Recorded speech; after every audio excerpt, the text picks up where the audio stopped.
Hello everyone, in this video I'm going to be showing a game I played in the Four Nations Chess League. This is 45 minutes with a 15-second increment throughout the match, and my opponent is quite strong. They're about 2000 ability, but possibly a bit stronger than that. And this match is played across only 4 boards, so every game counts. And our team is in Division 2, but it looks like we're doing quite well, so we may get promoted if we keep on playing at our standard. So yeah, as I said, I'm on board 1, so it's a bit of pressure on me. And I'm black in this game. My opponent is white. So they start out with c4, and I play g6, giving white lots of options and seeing where they put their pieces. And after knight c3, I decide to play c5, going into a symmetrical English opening. This is a line I'm very comfortable playing. I've had it many times as both white and as black. And with an opponent who's meant to be a bit weaker than myself, if I just keep playing without any risk and make the game last, a long time, keeping pieces on the board, with a complex middle game and possibly an imbalanced ending, I should be able to win the match. So white doesn't do what I would normally do, knight f3. I would probably have responded with knight f6, although I can play other moves like d6 and e6 and possibly even e5. Then castles is a bit inaccurate. White's meant to play d4 in this position, and I generally know what to play for the first, say, 15 moves or so. But a very natural move would be castles, and then black actually fights for the initiative with d5. So going into a position where black is essentially playing as white, but a tempo down. And after d3, castles, knight takes d5, queen takes d5, knight d2. And here's the only point where black has to do a different move than essentially white would do. Normally, in the sort of symmetrical mirrored version of this, it would be a white queen on d4, which would have been attacked by the black bishop on g7 and the knight going to d7. So here, normally the queen only retreats one step, but after knight to e4, it can get a bit awkward. So I would have retreated 2 steps to d7, and despite my having a weak pawn on c5, after knight to e4 and b6, I think black is absolutely fine here. In fact, if white tries to pressure black a bit too much, knight d4 is an option, hitting the pawn on e2 and discovered attack on the queen. But the move I would find easier to play, which is only a little bit worse than knight d4, is bishop b7. And I've connected the rooks. I've got a very strong double fianchetto on the board. And despite white having the pawn center, with e2 and d3 central pawns against my e7 pawn, my general better coordination and greater sort of power of my pieces should give black a slight advantage in the game. White played e4 though, and the bishop on g7 is a lot more mobile. It controls more squares than it would do if I had a pawn on e5.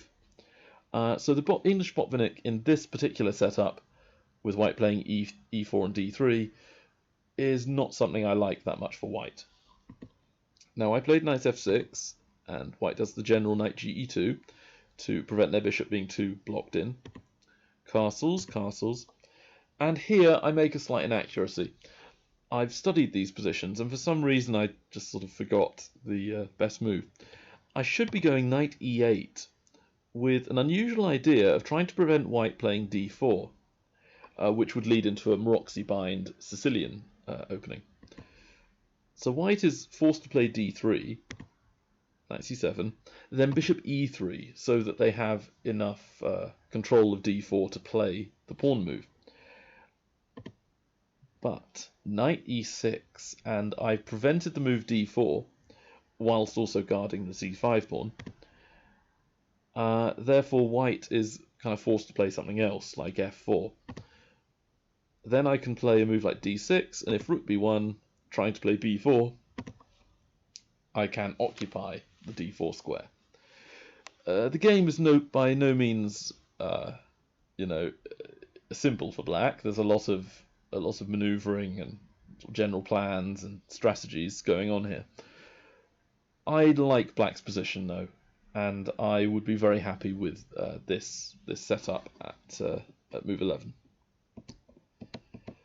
I played d6 first though, which was a sort of lapse of memory, and now white does have enough time to play the d4 variation. In fact, they can even play it now if they want. But they played d3, which is fine, and I realised knight e8 c7 is too slow. I go knight e8, bishop e3, knight c7, d4. So my d6 move is a very important loss of tempo.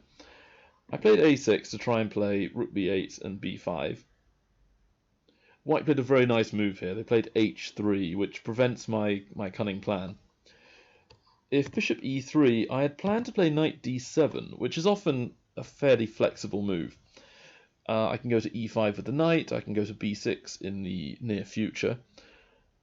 And also I have the option of playing f5, which can be sometimes useful in a sort of King's Indian type setup. But what it's really designed against is the move d4. I will then take the pawn on d4, knight takes, and then I have quite a nice maneuver here with knight on c6 to e5, which looks a bit strange. Actually, sorry, wrong knight. Knight on d7 to e5. That's the reason I played knight d7. Again, my memory is starting to go. And the reason for this move is that if white plays knight takes knight, then I'm fairly happy with my setup. I can always take with the b pawn, have the open b file for the rook. But the main point is I attack c4. And if white decides to defend the pawn with the very natural queen to e2, can you see the move I would play in this position to cause problems for the white pieces?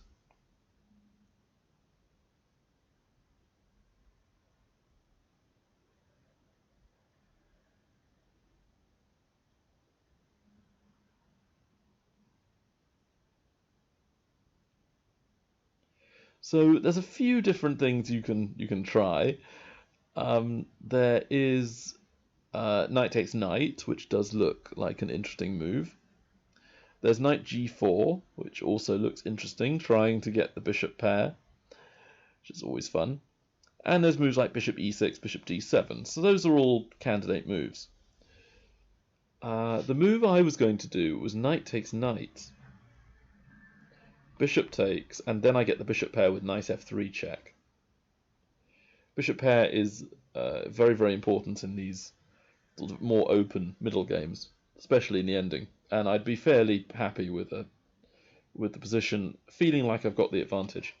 Now, if white tried to stop this with an early knight takes knight, the reason I was taking with the b pawn here was because if queen e2, not only do I have moves like rook b8 attacking everything, but I also have moves like bishop e6. And here b3 might be a bit too late because I have knight takes c4 and the bishop will capture the c3 knight. So black can very quickly get a good position after this knight d7 plan. But the good move about h3 is that white is essentially saying that there'll be no chance of me playing knight g4, which was a candidate move in some of these positions. And if I go knight d7 now, then white could even try things like f4 or bishop e3, and they don't have to do this d4 thing yet. So they can wait me out and see what I do. So I decided that instead of bishop e6, which I didn't like because of knight f4, I'd play knight e8 and try knight c7 to get the move b5 in. Bishop e3, knight c7, and then I forgot, or just didn't really calculate fully, that d4 was very, very nice. And if I take the pawn, which I have to do, white will get the knight on d4.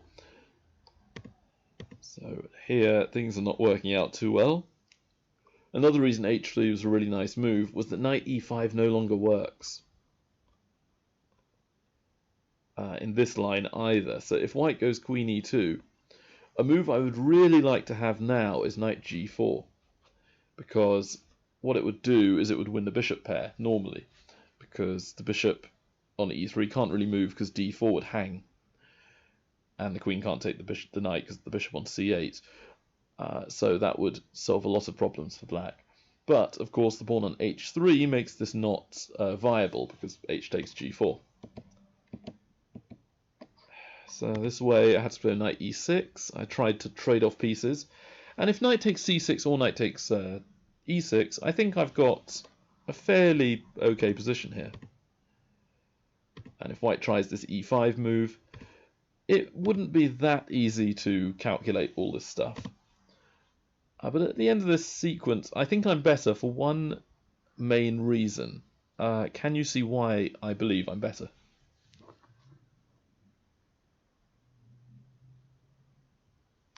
It's my pawn center. I've got two central pawns, white has 0.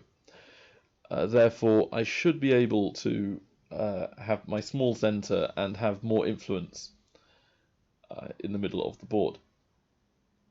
This can't really be underestimated too much, because as long as I don't allow white to push all their queenside pawns and somehow get two connected passes or something on A and B files, then I should be a bit better as black in the long term.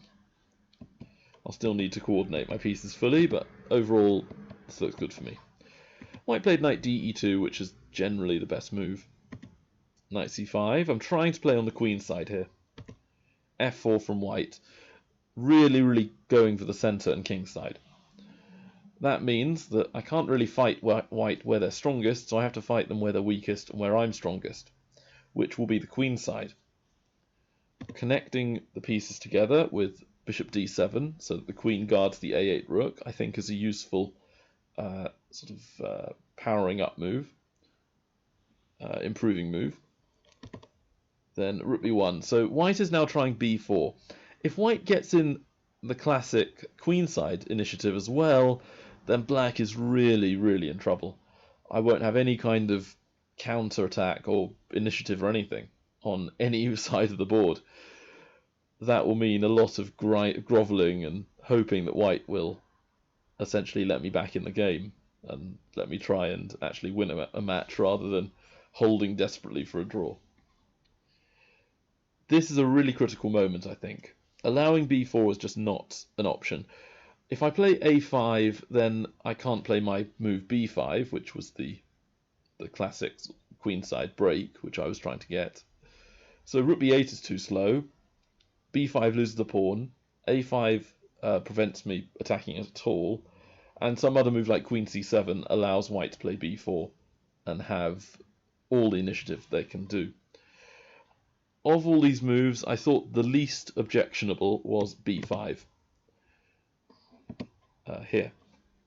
Even though I lose a pawn, the initiative is similar to that of a Benko Gambit, where you lose a pawn on b5 early in the match.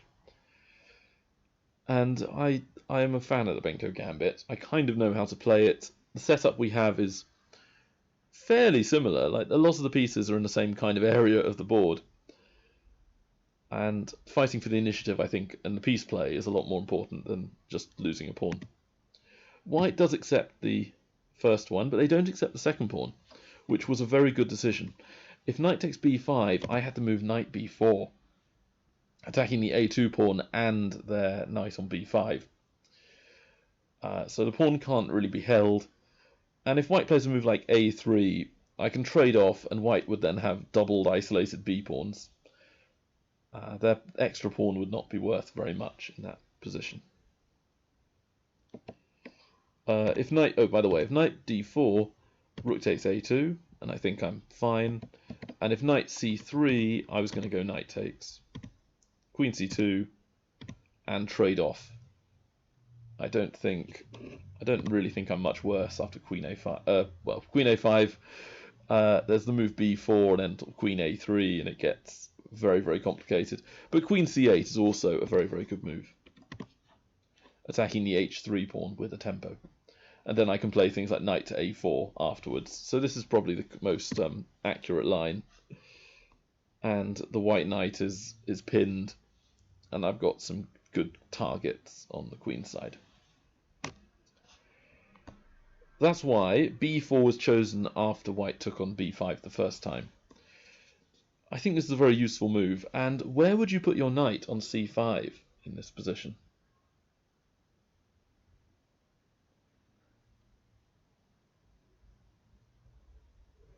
I don't like b7 at all. It's basically trapped. a6 does attack the b4 pawn twice. It's not a terrible move, but I think the move a3 for white will restrict my pieces a lot. And knight to e6 is just going back to where I started, and it devalues the d7 bishop. The only move left was knight to a4, which is the one I did. If I can trade off a few pieces and maybe win the a2 pawn, this will give me, I think, enough initiative to actually maybe claim equality, or maybe more. White chose knight takes b5. Now here I did almost blunder with knight takes b4. I thought that after rook takes, which is the only move for white to claim advantage, I had the move queen a5. And despite me being a knight down, I'm attacking the rook and the knight at the same time. After queen to b1, I think I'm okay after rook a b8. White cannot satisfactorily guard the knight and the rook. So if they play knight e to c3, for example, I can trade. Actually, they can't play that because my bishop and my knight are attacking it. Knight d4, let's say. Then I can play bishop takes. Not great for me because of the fact I'm losing my dragon bishop. White cannot take, though, with their knight. They'll have to take with their bishop, otherwise their rook will drop. And here, I think rook takes is the more careful, simple way to play. White does have the two bishops, but they have that weak a2 pawn, which I'm hoping will be a weakness, not a strength, in the endgame. But overall, this is very hard to calculate. It's possible I've missed something in these particular lines. And not only that, even if black was level, or only a tiny bit worse, what I saw was that rook takes a4, and white has an easy game. Queen takes rook, knight c3. They've got two knights for a rook, and an a-pawn as a passer as well. And those two knights will be stronger than the rook right up until the end of the game. This is not a position I want to be playing, as I have very small chances of winning, and maybe an alright chance of drawing, but a very high chance of losing this match. That's why I played the move knight to e5. Again, piece play is a lot more important than sort of the pawn structure or the being a pawn down in the sort of Benko Gambit type lines. As long as I've got active pieces, I will generally have enough compensation on the queen side to be okay. Here the correct move is apparently knight takes d6, which leads to incredible complications after pawn takes knight and then f takes e5, bishop takes e5. And apparently black is like just tenable in that line. The move I had been considering, though, which I'd been thinking I'd be okay, was trading the knights like this, because I have bishop takes e2 and then knight c3 as a threat. And also the pawn on e5 is vulnerable. So if white deals with the first threat I had, I can take the pawn, and I've won the pawn back. White has a worse pawn structure, so I think I'll be fine. White played knight bd4, and again I have to improve pieces, so I played knight on e5 to c4. Playing knight c6 does not really improve the knight, and it simply trades pieces, which is not as good as improving them. White retreats, bishop f2, and here I think I played the best move, but it did take me about a quarter of my remaining time to decide upon this option. I don't normally like weakening the pawn structure here with my d6 pawn becoming a backward pawn and blocking in my own bishop with e5. But again, I reiterate, pawn structure is not as important as piece play. Bishop b5 was the move crying out to be played. It was easily the best square for my light square bishop. It blocked in the b pawn for white, defended both my knights, and has a very nice diagonal to the white rook and e2 knight. So e5, if takes, I'm very happy to take with the pawn, and I'll have removed my weakness. Knight c2 was played, although knight b3 I think is stronger because white can in the future have the option of knight c5 if there's a trade of pawns at some stage on e5. Bishop b5, queen d5, and then of these two moves, which do you think is stronger?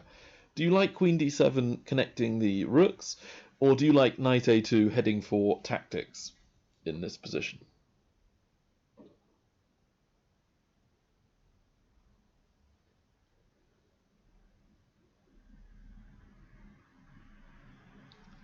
I chose the move knight to a3, which is a mistake in the match. Queen d7 is just so much better. I've got my bishop guarded, my rooks connected. I have knight a to b6 coming up, which will win the a2 pawn. There's several tactics as well with knight forks all over the board. Bishop c6 is an option, and I've also got like rook f to c8 as well, with the rook on the open file. All this would have given me a very, very comfortable line. I played knight a3 because I saw it won a pawn, or won the pawn back that I had given up. But what I do is I improve all of white's pieces. So first we trade knights. I give up my c4 knight, which was amazing, for their e2 knight, which was a spectator essentially. Then my bishop on b5, which was controlling loads of squares, now is a sitting target on e2. It's not really attacking anything except for the rook. And white then puts their rook on the open file. So white is now the one who has active pieces, and mine are kind of badly coordinated right now. The only good thing was I won back the pawn, because knight to c3 and bishop to b2 are the key threats that white has to meet. And I had a small trap. Bishop d4 appears to win my dragon bishop and prevent those tactics, but I have an amazing move, knight to b6.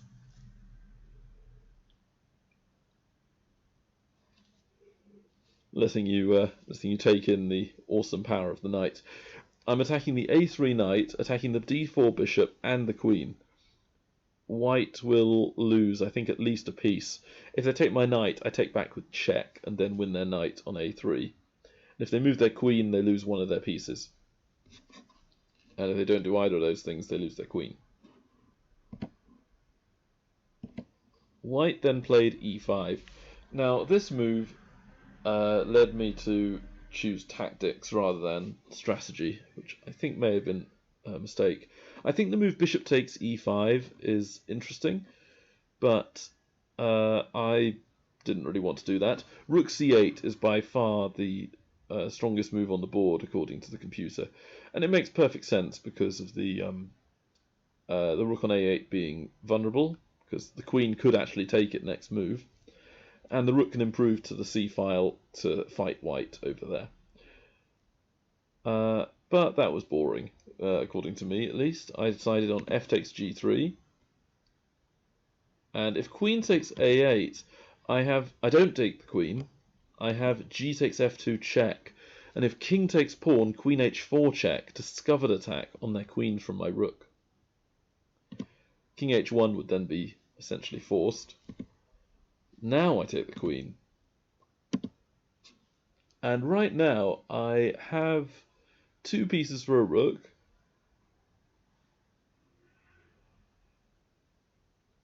It's already very, very good. And I hope you spotted in the time I paused to see that f1 queen is going to win the exchange as well. So I'm eventually going to be an awful amount ahead. So after this, I've got a fantastic position. I'm a bishop up with a majority of pawns.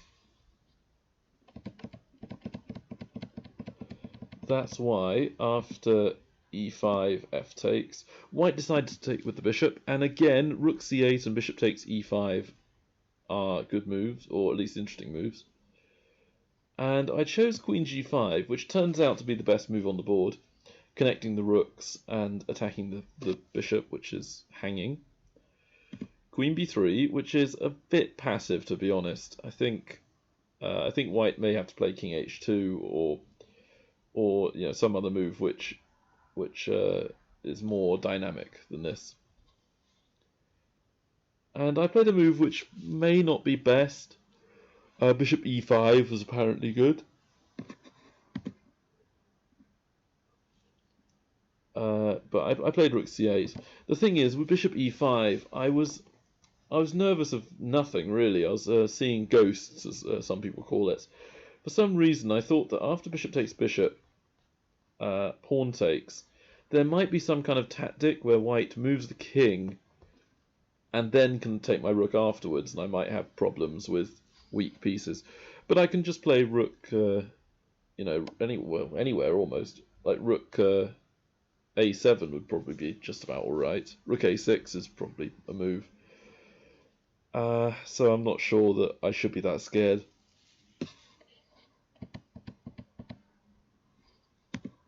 Rook ac8, rook takes, rook takes. Now the reason queen takes a4 is not so good is that I take g3. White chose e6, which is a fun move. If I do pawn takes, that's an absolute disaster. Queen takes check, and I lose the rook with a fork. I played a check on d4. This forced white to move their king. And now their king is a bit weak. I chose bishop e5, which would trade pieces, and I hoped I would have some kind of initiative here. Maybe with rook c3 coming up. And I was proven right. After e takes f7, I made another mistake. I should play king f8 to block the pawn in. But for whatever reason it was, I think I was a bit nervous about back rank checks somehow. I thought that king g7 was just as good. And it turns out the correct move for white is actually promoting. Because if my king takes, then there are some checks in the future that can be useful as a tempo gainer. But also, if I take with the rook, I can't play rook c3 anymore. So I should have done king f8 to prevent that deflection tactic. But white took my bishop check, I took back with check. And here I got, luck was on my side, let's say. Because I think king h1 still makes the game complicated. There are lots of stuff happening. Yeah, there's so many things happening on the board. I mean, there's a lot of stuff going on. Rook c3, I'd lose the knight, and I'd have to calculate an awful lot to make that work. And if I played something like knight c3, then maybe rook c1 is playable for white.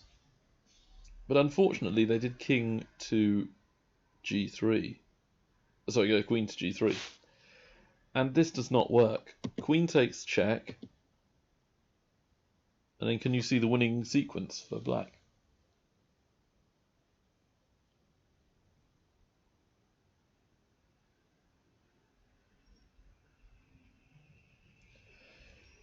If you spotted it, very good. It's rook c3 check, king f2, rook takes knight.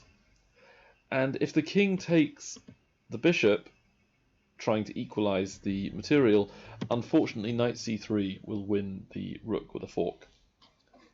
So that's the winning sequence. White did not take the bishop. They played rook e1. I retreated the bishop to attack both pawns, which are under fire already. The f7 pawn and the a2 pawn. Rook e7. I went for a check. King takes here. Now, I have the option of playing bishop takes f7, but why did I not choose to do this? Why did I not take the pawn?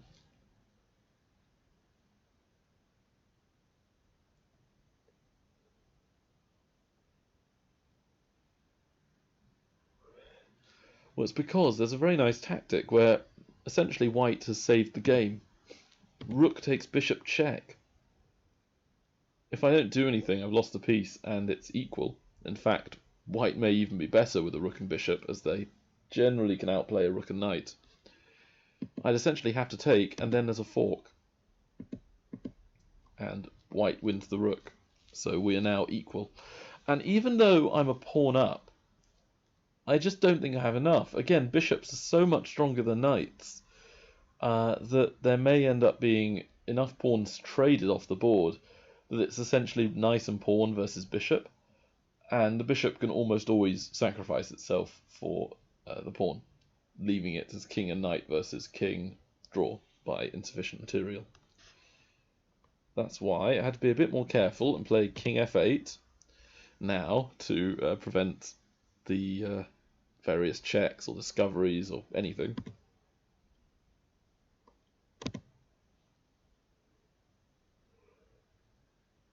Now, this move may not be the best option I have, but I was simply thinking that I would try to trade rooks. And if rook to c7, which is probably the most, let's say, stubborn defense there is, I can now do bishop takes, because the knight is controlling d5. So I believe that if rook b7, which would be played, that wouldn't work for the reason you'll see in a moment. But I don't think there's any way for white to win the material by sacking their rook for a piece and then winning the rook back. And yeah, it's -5, so black's winning there. But white played rook b7 straight away. And what is the winning line? What's the best move for black?